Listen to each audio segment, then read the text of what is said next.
I'm Markeia. Want to hear something scary? Murder by the Manananggal. When you love someone, it's natural to want to protect them. But danger may be closer than you can possibly imagine. If you don't see it coming, you can't be prepared to save them. Like in this story set in the Philippines.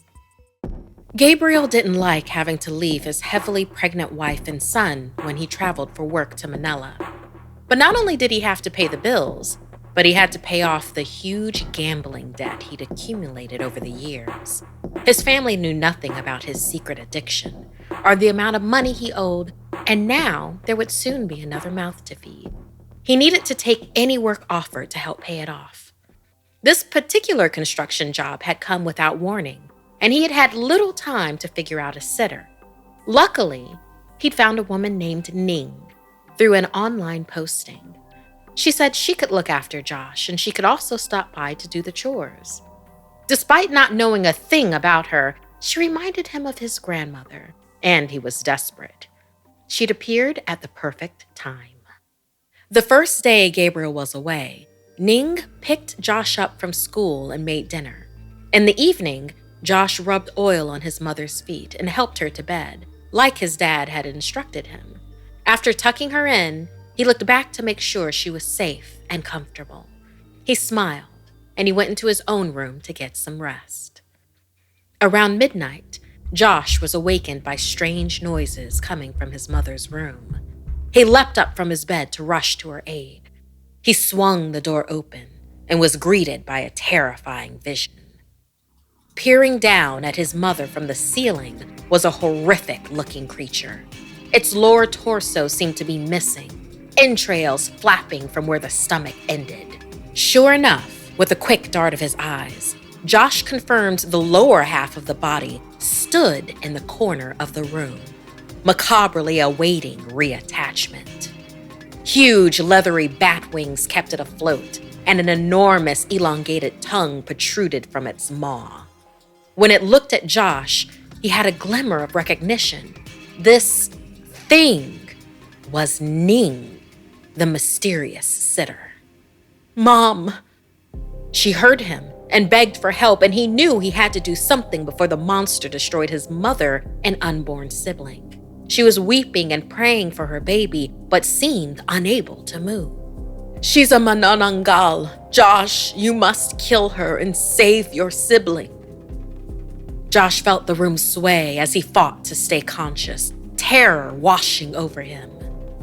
Manananggal is a creature that during daylight looks like a normal human, but when on the hunt, separates from its lower body and grows wings.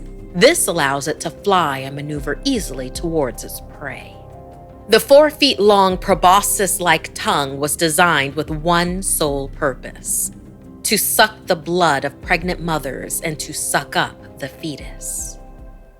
Despite his fear, he grabbed his father's baseball bat and began swinging at the beast's wings. It hissed at Josh with vampire-like fangs. He went in to hit it again, but this time it used its massive wing to knock him against the wall, the bat flying under the bed. Josh desperately searched for another weapon, but the monster was back over, tongue extended.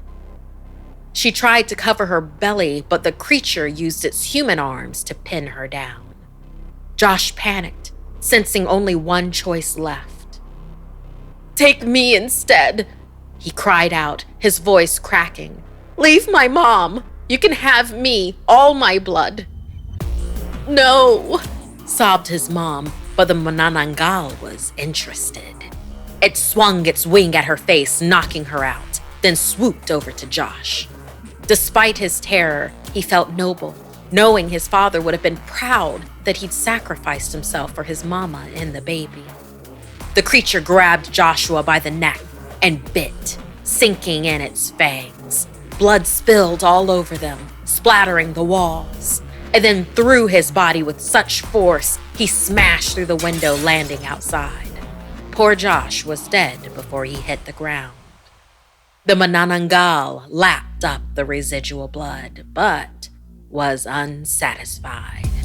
It extended out as proboscis. Air whistled eagerly into the elongated tubular tongue as the monster headed back to the unconscious mom. As blood soaked the sheets, it took mere moments to suck the fetus out of the navel and swallow it whole, leaving the mother to bleed to death alone. The following morning, just a day after his departure, Gabriel entered his family's home. He walked about the living room, shouting for everyone. He had made a decision he was excited to share. He had postponed the job for now. Despite the pressure to pay the debts, it hadn't felt right to be away. He'd just have to continue hiding his gambling for now and somehow work extra hard once the baby was born. As he put his things down and wondered why no one was answering, he made his way to his wife's bedroom. As he fell to his knees in horror, gasping for air, Ning entered with a basket of laundry. She screamed and dropped it, running to console Gabriel, appearing as shocked as he was at the devastation. The massacre she, the Manananggal, had caused. For years after, Ning stayed, practically attached to Gabriel's side, a faithful housekeeper, a doting friend of the family, including when he remarried. And when the happy couple announced they were expecting twins, well, you can imagine Ning's delight.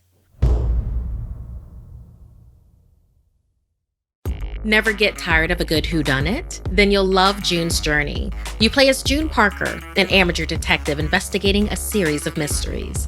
The cases are full of twists and turns around every corner. You'll put your powers of observation to the test and sharpen your sleuthing skills. Believe me, you'll relish the thrill of solving the case. I really enjoy playing June's Journey on mobile.